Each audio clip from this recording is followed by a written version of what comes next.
All right, peace and blessings, all praises to the Most High. What you're about to see is the video of the press conference regarding the death of Qaadir and Naadir Lewis and the numerous questions that still people have, even though the GBI, the Georgia Bureau of Investigation, had ruled their death what they said it was initially.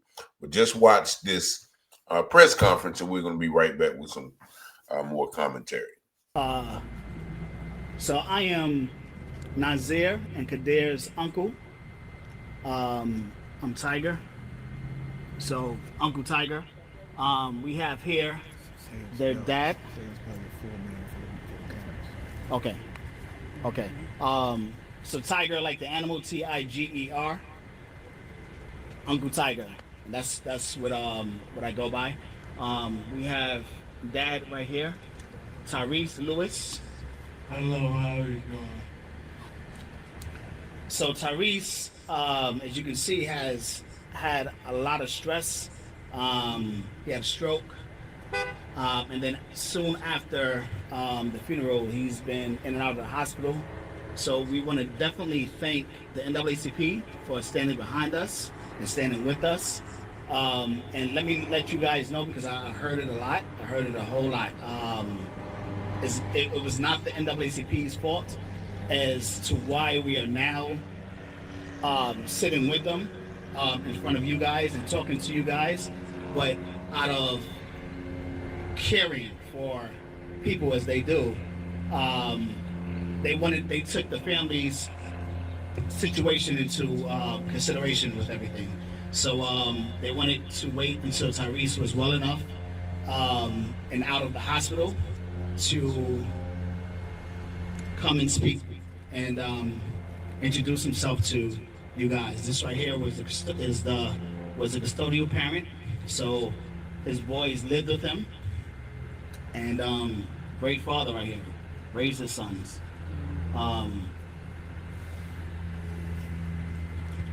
Thank you. I appreciate it. I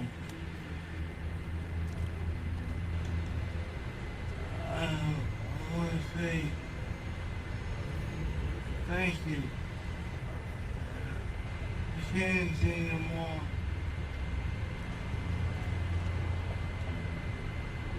Okay. So I'm gonna read a statement from Tyrese and from what we call the bonus mother, also known as, a lot of people don't understand, when I say BM or bonus mom, but the stepmom, Tyrese's wife. That's who the boys live with. Let me read this to you. From the moment the GBI informed us of Nazir and Qaadir's deaths, we have been really shocked and heartbreaking devastation. The void they have left in our lives is beyond imagining.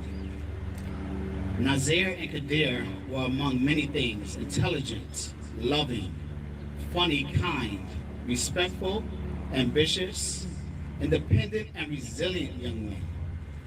They were driven and worked very hard towards their goals. Most importantly, they had the love and support of their families, relatives, and friends who cherished them. They even did things with the NAACP youth. Since the investigation began, we have sought to understand what happened that night, almost 3 months in, and the answers we have do not make sense at all to us. As the investigation closes, we still do not have all of the answers. We want answers. We want to ask those who care to stand with us in seeking justice for Nazir and Qaadir. Lastly, we want to express our heartfelt gratitude for the overwhelming support and encouragement shown to us during this difficult time. Respectfully, the Lewis family. And then I, as the uncle, have a statement as well. On March 7th, 2025, Nazir and Qaadir, the Lewis twins, were taken from us in an act of brutal violence. Nazir was planning on leaving his home early the next morning to catch a standby flight to Boston, since he missed his confirmed flight that morning due to long TSA lines. After eating dinner and cleaning up the kitchen, their usual Friday routine, they left their subdivision at 10:17 p.m., making a quick trip to the gas station, then vanished. What happened after they left the gas station? Show us more videos.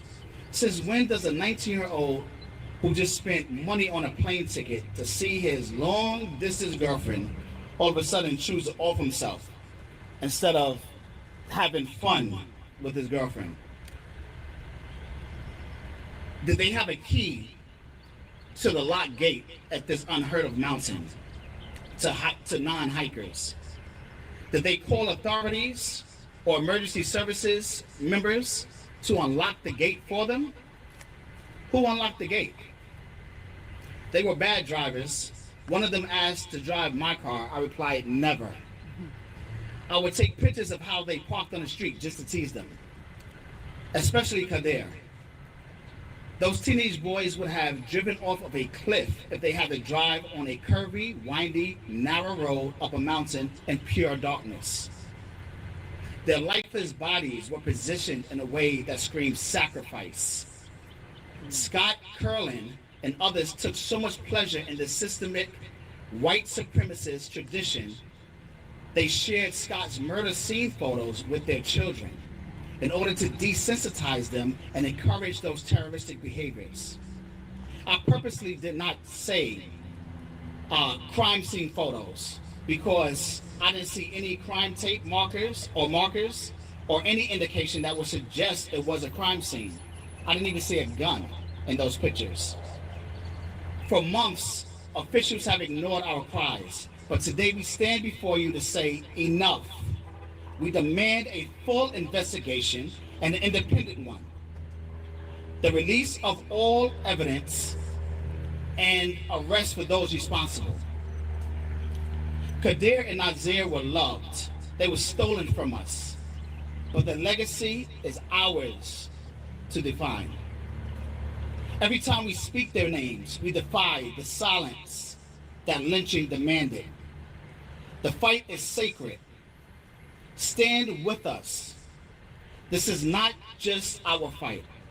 It is a test of whether Black lives truly matter in this country. We will not rest until justice is served.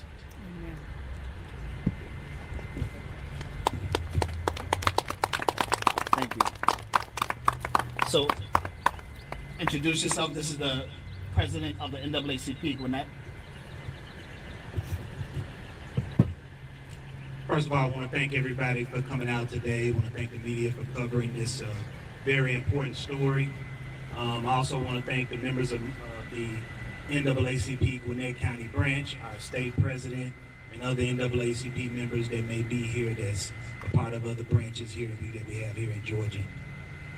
First and foremost, we want to extend our deepest condolences to the Lewis family, to the father, to the both mothers, to the aunts, to the uncles, aunties, cousins, and friends who are in mourning for this unimaginable loss. Words cannot fully express the pain and heartbreak felt by everyone who knew and loved these young men. Now let us be clear. There can be no real justice in this case. These young men cannot be brought back, and no legal outcome will ever restore their lives. However, what we can and must pursue is the truth and accountability. We must understand exactly what happened to them and how they ended up in a place they had no known reason to be there.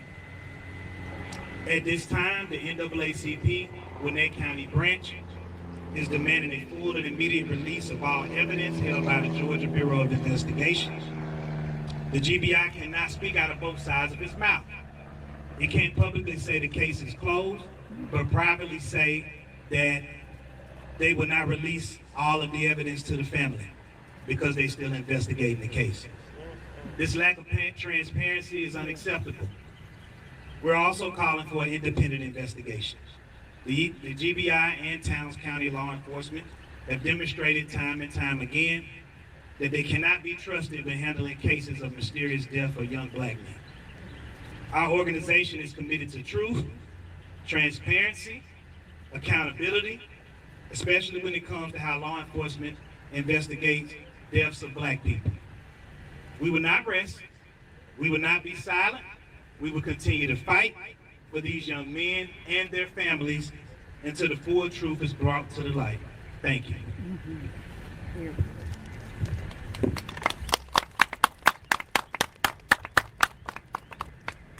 This right here is no stranger to any of us or to any of you.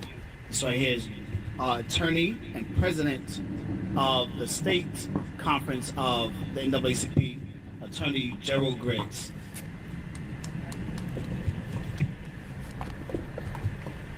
So first and foremost, my condolences to the family of Mr. Lewis, both the twins, and on behalf of the Georgia State Conference and the National NAACP, we are standing with you in solidarity and demanding justice and accountability. We've been here before, many times in many different counties all throughout Georgia when there's a mysterious death. I can remember getting a phone call from a concerned NAACP president down in Glenn County when there was an unfortunate killing. I can remember law enforcement investigating that killing initially and coming up with an excuse. So we stand here for the twins demanding the same thing we demanded for Ahmaud Arbery and others. A thorough, complete, and full independent investigation. Because we find it very hard to believe that individuals that resided in Gwinnett County would somehow end up in Towns County on a mountain they knew nothing about and commit. We've been here way too many times. So in the 116 years that the NAACP has responded to lynchings, we know what a lynching looks like, we know what it smells like, we know what a cover-up starts out like. And so we stand shoulder to shoulder with the Gwinnett County NAACP and all the 100 branches of this association in Georgia in demanding that the GBI release all of the evidence. Now let's be clear, I know the director knows the open records laws just like I do. If the investigation is closed, then he has to release the file. So we are demanding that he release the file. We are also demanding that an independent investigation occur in this case to uncover and turn over every stone to determine what happened to the twins. Because I find it very hard to believe, as a 21-year practicing attorney, that these individuals drove to a mountain they did not know, up a windy, dark road behind a gate that was locked, and themselves. That's very difficult to believe. We know that we are in 2025, which means that every gas station, every Georgia Department of Transportation camera, the flock cameras, they capture everything. So we should have a timeline from the point they left Gwinnett County to the point they ended up on the mountain to delineate what actually happened. That's what we're calling for. If it truly was transparent, release all the information. Let independent investigators determine what happened. But if it's a cover-up, keep covering up, because the eyes of the world are on this case. And so not only are we calling for an independent investigation, we are calling for elected officials to do more. We are calling for Georgia to be transparent and to give answers to the Lewis family. So first and foremost, we're calling on the GBI director to have a direct conversation with this family and walk through all of the evidence. Secondly, we're calling on the governor to empower independent investigators to look into this case, the same way you did in the Ahmaud Arbery case. Because it's important that not only does Black life matter, but every single incident of a mysterious death in this state should be thoroughly investigated. And if it turns out that somebody has done something afoul of the law, they should be prosecuted to the full extent of the law. So we're calling on the governor to impanel a special investigatory panel to determine what happened in this case. And lastly, we are tired of families having to come to civil rights organizations to force law enforcement to do their job. That's right. This is the job of law enforcement. And so we want to make sure that law enforcement knows that in every case, we are watching you. We will hold you accountable. You need to be transparent and accountable to the citizens that pay taxes and the families that entrust their loved ones, 19-year-olds, to your care, concern, and protection. And so on behalf of the Georgia State Conference of the NAACP and on behalf of the National Board, we have eyes on this case because we are done dying. We are done with the excuses. We are done with you sweeping things under the rug like we aren't watching. So again, the ball's in your court now. We hope to hear directly from the GBI director about a meeting to go over the evidence, the complete file with this family. If you truly say that the case is closed, and you will be getting an open records request. You have 3 days to respond. Otherwise, we'll be in this courthouse or others. To the governor, it's time for an independent panel to investigate this case.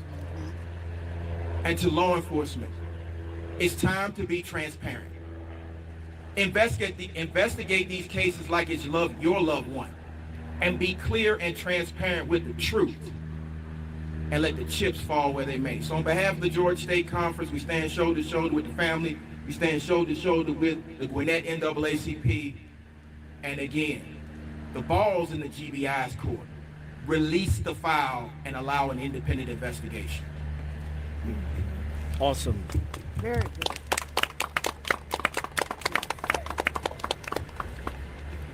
So now we have again another man that needs no introduction. State Representative Gabriel Collier. This is his district. My nephews were a part of his district. He has come to the house. He has, spoken to the family, and stood with us. So thank you.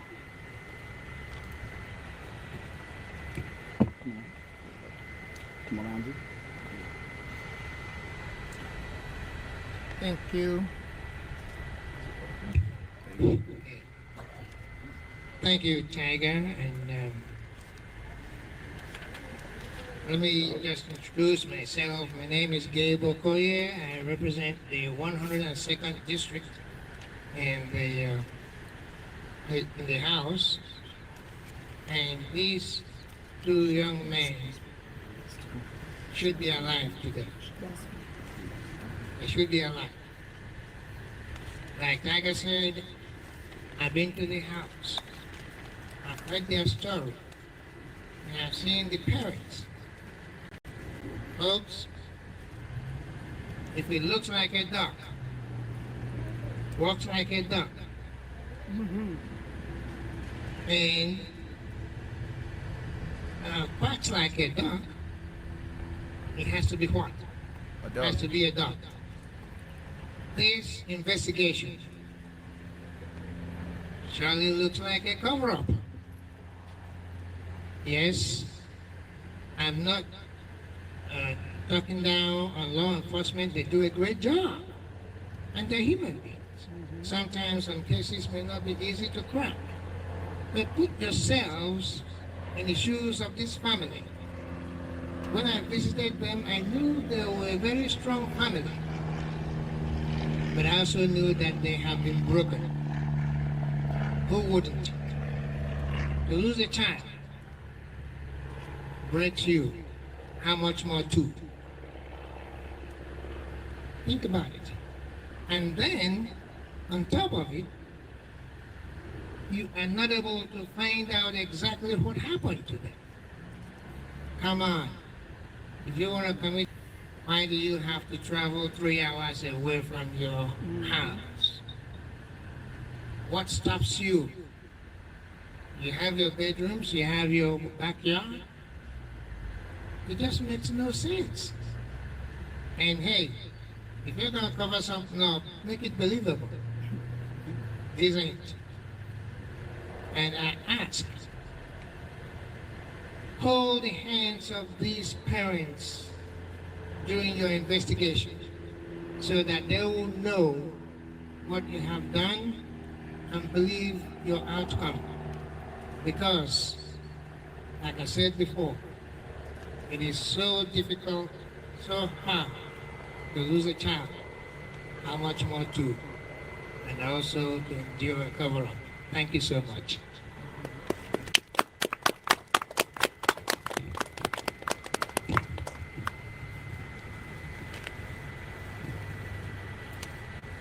So we have Sister Betty Maddox Muhammad. She has been, when I tell you, her story is amazing. Her story, is heartbreaking. But her fight, I've never seen anything like this, except for Muhammad Ali, maybe. But we thank you. We appreciate you from standing with us from the beginning, for making sure that everyone else stood with us. She has introduced us to so many supporters who have vowed their support and just having our back, and we appreciate you. So please, from Grieve, Sister Betty Maddox Muhammad. First of all, let me say good afternoon, and to my sisters and my brothers who are here represented here from the Nation of Islam. I greet you with the greeting words of peace of Assalamu alaikum, Wa alaikum salam. which simply means peace be unto you. My name is Betty Maddox Battle Muhammad. I am the founder and the executive director of a homicide support group, GRIEVE, acronym, Grieving Relatives in Every Violent Event. My son was murdered 32 years ago last week. I stand in solidarity, demanding on behalf of all the grieving mothers all over this country that the GBI release the information on Qaadir and Naadir's investigation. Let me say this for the people in the back. It doesn't hurt home until it hits home. I know what it is to investigate cases like this. I am retired out of law enforcement over 30 years. I've experienced both aspects of violence. So I know firsthand the victim and the judicial aspect. But I stand firmly. If you think this is over, I'm tired of saying it.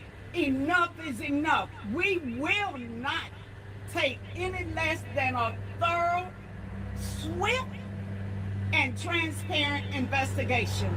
This father here grieves, and so does the mother and the family members.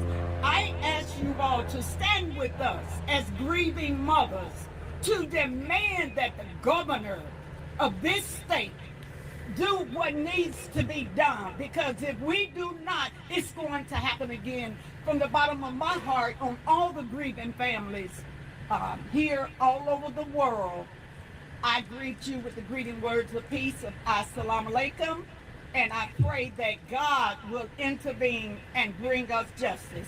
Last but certainly not least,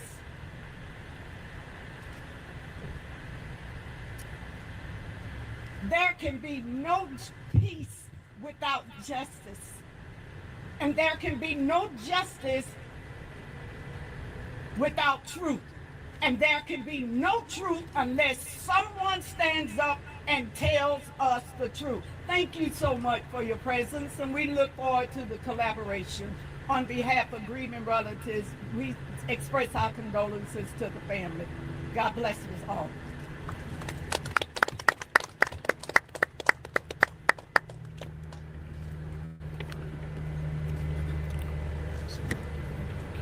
Yeah. Open it up for questions. So now we're going to open up this moment here for questions. Chase Hall with 11 Alive. First off, I want to say I'm so sorry to the Lewis family and friends. I'm so sorry for what you're going through. My question for you, because it's going to make viewers ask questions, you made a point to say the way their bodies were found made it seem different. Yes. Take me through what you know that's calling you to say this is not a case, but something more. That's a great question. So Chase, for those that didn't understand or didn't hear what he asked to explain why, in my statement, I said that the way their bodies were laid screamed sacrifice. So I'll paint the picture for you guys, because so people have been sending me everything that they've seen since day one.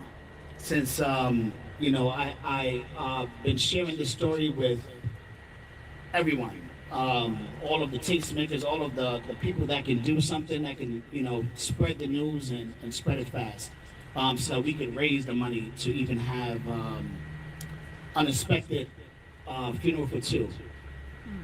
So in the video that I saw on a podcast, someone posted the pictures. Thanks to Scott Curlin. Let's not forget that name, Scott Curlin, who only received a misdemeanor for obstruction, but was never arrested. So hold on. Can you mind about speaking?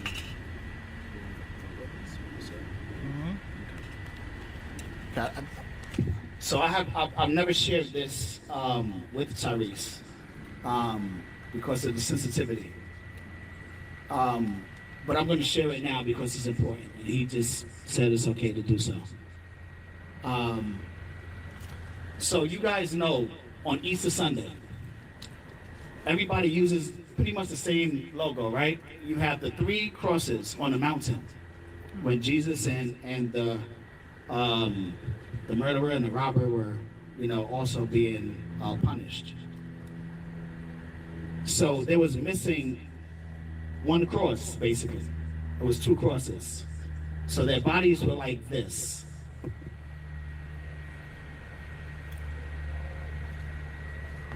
Positioned with their feet almost touching, but spread out to where their heads were fanned out. Their arms were out. Their heads were facing upward. The GBI, let me tell you why they ruled that it wasn't. They said because there were identical headshot wounds to the head, gunshot wounds to the head.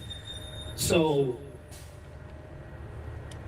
when you look at, when you see this, how their bodies were positioned, you know that it was execution and staged.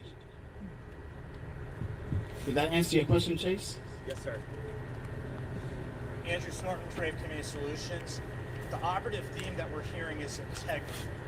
In addition to the measures that you outlined, what else would you like to see put in place to maintain the integrity of the investigation?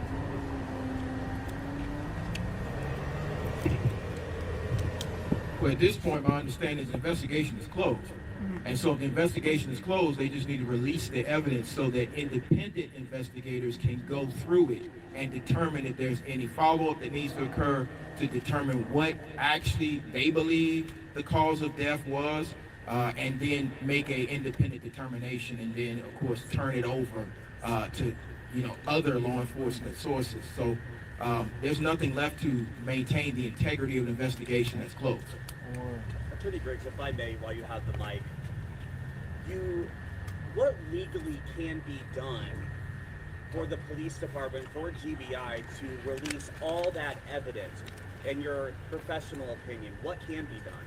Open records requests can be given to law enforcement, and if they have deemed the investigation closed, Georgia law says they have to release it. So if they truly have closed the case, which the family has indicated that they will not release the information, that means they haven't closed the investigation.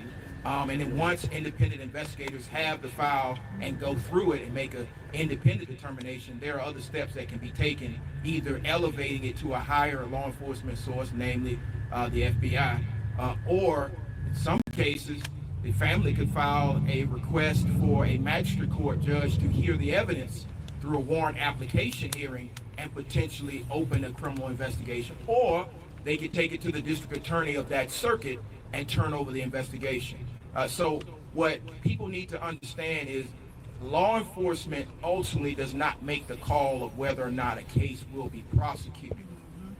The district attorney of the circuit does. And so that's why we're asking for them to turn it over so we can do our own thorough investigation and then proceed in one of those fashions.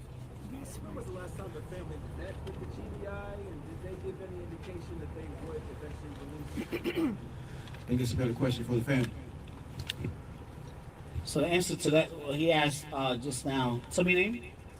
Matt Johnson with Channel 2. Matt Johnson with Channel 2 just asked, when was the last time the family met with the GBI, or the GBI met with the family?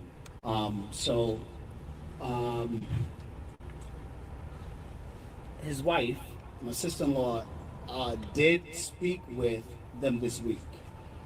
She has asked for the records. She asked for everything that the attorneys told her that we needed. And they said to her, well, the case is not yet closed. So we can't give you anything until then. All of everything, all their belongings that they, have come time and time again to the house to take, to explore and to investigate, they still have everything. They have not given back the phones. They haven't given back the computers. They haven't given back the gaming system. Nothing. My other question would be too, we hear about Ahmaud Arbery, and we remember him not only because he's local, but the heinous crime, the hate crime that was brought against him. Why are we connecting his case of 2020 to this of the Lewis twins in 2025? Because if you recall the Ahmaud Arbery case, it was ruled that there was no criminality by at least 2 district attorneys after the police department turned it over. So it's very similar. They gave a similar story that he was burglarizing a house and necessitated the response by the 3 armed vigilantes. And so as somebody who worked on that particular case, the same thing that I'm hearing right now gives me pause. And that's why we need an independent investigation. If the case is not in fact closed, then the GBI's next question should be, have you turned it over to the district attorney of that circuit? And then the family needs to meet with the district attorney of that circuit. And so we're going to put the same amount of resources behind this case that we did that case. And we hope that it does not take 90 some odd days and the release of a tape to show what actually happened. So why I made the connection is because many times in Georgia, the initial story does not hold up to scrutiny of independent eyes and independent investigators looking at it and turning over every stone. To call a spade, you're basically saying you're comparing it to Ahmaud Arbery because you're saying this looks like a cover-up, kind of like that was? That's exactly what I'm saying. And the reason I'm saying that is because too many of the facts that we already know don't seem to point to this was a... We could be wrong, and that's why it's incumbent upon them to turn over the evidence so that we can look at the evidence with an independent eye and then have a conversation with the district attorney about what the district attorney sees. And then if it turns out that there's nothing there, there's nothing there. But given the history of this state, both distant and recent, it's very difficult to believe just on face value what the GBI is saying. So are you saying that the GBI has evidence of a murder that they're choosing not to What I'm saying is, if the GBI has closed this case, release it so other investigators can determine what actually happened. I'm not casting aspersions on the GBI yet, but if it turns out they're not being transparent, then we're going to have a bigger problem. Let me add something to answer that question. So, have you guys heard that they left their subdivision at 10:17 p.m.? Did you guys know that? By the show of hands, did anyone know that? Okay, so the reason why you did not know that is because the GBI, and I found this out soon after the Towns County Sheriff accompanied the GBI to the house to let the family know what they found, what they discovered. That Tyrese's sons were murdered. So all they had to do was just ask, because at the entrance and exit of the subdivision, there are cameras. There's a flock system. There's a flock system all throughout Gwinnett County. Throughout most of Georgia. Exactly, throughout most of Georgia. And I asked, I contacted the Home Association, and I asked them for the videos, and gave them the tag number, and asked them also for to see what time they came in and left that day. And I was granted it within a matter of less than 24 hours. I was granted that information. And I asked them, I said, hey, did the GBI come here and ask you for this? They said no. They said we've actually been waiting on them to ask. We've been waiting on someone to ask. So you didn't hear anything about a time of when they were last on camera at the Shell gas station until last month. Last month, when towards the middle of last month, just before they said we've ruled that this is they did this to themselves. Not happening. All right, so now we're going to end that press conference right there. I ended with the father and the uncle giving some insight into who Qaadir and Naadir was. And I do want to offer my condolences to the family and the loved ones, and offer support from afar from all the individuals that were there: the attorney, the father, the uncle, the members of the NAACP, the members of the Nation of Islam. You saw the paper, the final call, and everybody who's been following this case. There's a few things that I do want to point out about that press conference. We saw the father and his condition. Evidently, this event has taken a very tumultuous toll on him. And we definitely pray for his health and his mental health and physical health as he continues to figure out what happened to his twins. And that kind of answers the question. I don't want to get too much into the family dynamics, but I've always wondered where the mother was. And we still haven't heard from her. I know that we've heard from, I guess that may be the maternal aunts, the twin aunts. We heard them speak a lot, but we find out that, the son stayed with the father. And so, once again, I don't, know any more of the family dynamics. But the main part of this, what I want to point out is the investigation. As you heard the attorney and the uncle speak, saying that they said that the investigation is closed. We know what they had ruled it, but yet they have not released any files. Anytime that investigation is closed, then the public, the family, has supposed to have access to all of the files. And you heard them say that, well, they had met with the GBI, the bonus mom did, and she was like, okay, can I get the files? Well, we can't release them because we're still investigating. So as the lawyer said, you can't be talking out both sides of your mouth. either the investigation is finished or it's not. And so there's a level of transparency that the lawyer and the uncle and everybody involved is concerned about, especially once again the dynamics of the timeline. They're saying that the twins left the complex at 10:17 p.m., which is nighttime, and they ended up found at a mountain behind the gate that was locked at after 8 in the morning. And he asked the question, who opened the gate? Those twins will not drive dark roads, winding mountains, scared of heights, all of those things, not hikers. So how did they end up at the top of the mountain? And he mentioned a podcast that had posted the pictures. If I'm not mistaken, I was the first one to post those pictures. You can go back and look at the video. And I would say the same thing, that it looks like a sacrifice, how their bodies were sprawled out, once again, pointing towards each other.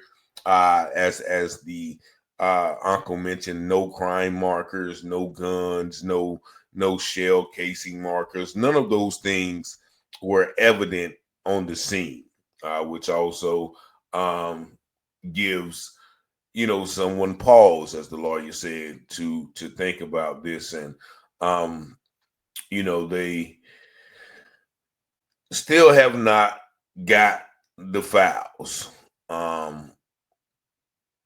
which is, I think, very instrumental. They are covering up, so they're calling for an independent investigation, even an investigation for the FBI. As I was listening to them talk and plead and demand for an investigation, I took I took offense to how we always have to beg and plead for somebody to do right by us. If these people were capable of doing right by us, then we wouldn't have to beg and plead. And so it's like we are, the man said, we're tired of having to do this, of having to go to civic organizations and, community organizations to get the law enforcement to do their job. They talked about how the sheriff of Towns County and, I think the GBI came to their house, and that's all, in my opinion, a ploy. He mentioned the Ahmaud Arbery case, in which there was a cover-up, and his case happened right around the same area. So, I think the family is definitely right for demanding an independent investigation and not letting this case go awry and just depending on what the GBI says. Because, as the one man said, if it walks like a duck, it quacks like a duck. What I always say, if you put it in water, it's guaranteed to float or swim. And so there's no way that these young men traveled, as the guy said, the travel to do what they said they did to themselves. So, and the fact that that guy posted those pictures, took those pictures, is evident once again as the age-old pastime of lynching, where they took pictures and sent postcards. So, I applaud the family, I applaud the uncle, I applaud the father, all of the family members who have spoken out and who have not chosen to just lie dormant. I was wondering, when we were going to hear some more about this. So hopefully, with all of the files in the investigation, if they're not doctored, redacted, if they do operate in a level of transparency, that is the GBI, then, hopefully the evidence and everything that they have will show that what happened to these twins is not what they're saying happened. So we're going to keep an eye on this. Once again, rest in peace to Qaadir and Naadir Lewis. Prayers and sympathies go out to their families. But I definitely am on the side of, this being a cover up. And it looks like, as the uncle said, this was a sacrifice, top of a mountain, in some regards, and definitely a criminal act. But y'all let me know what y'all think about this press conference in the comments. Y'all see the number 919-587-77782. And again, thank y'all for watching, liking, sharing, subscribing to the channel. And as always, peace and blessings.